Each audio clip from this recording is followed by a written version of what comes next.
Hello and welcome to the Professional Wrestler Review's Coronation Celebration, our chance to celebrate co-host Will Nelson's deep love of the British Crown and monarchy in general via recapping tournament results from house shows from the mid to late 80s.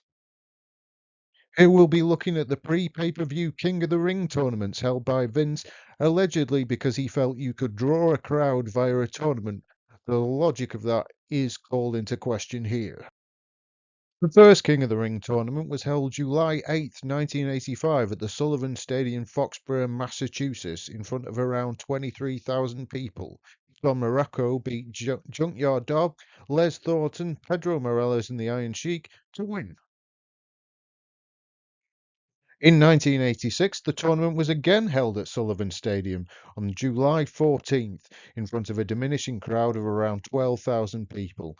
Harley Race beat George Steele via DQ, got a bye in the quarters, beat Billy Jack Haynes via countout, and then Pedro Morales in the finals to win. This was the first time the gimmick would transition to TV, but we'll cover that in another video.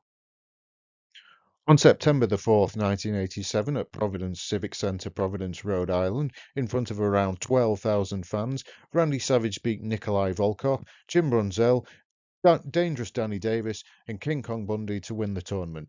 This was a clear 2 years before he'd used the gimmick on TV.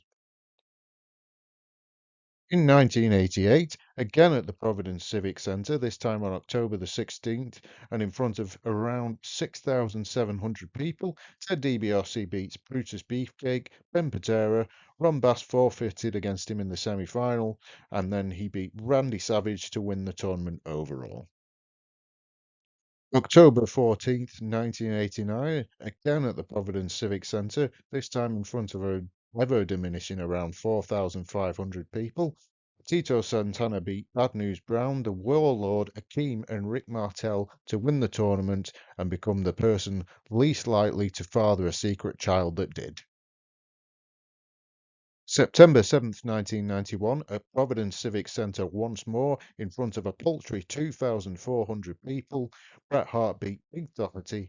Skinner got a bye in the semis and beat IRS to win the crown. That's Pete Doherty, the Duke of Dorchester, not the lead singer of English band The Libertines. The ever-dwindling success of this format, of course, meant Vince McMahon would turn it into a pay-per-view in 1993. See you lot. Piss off.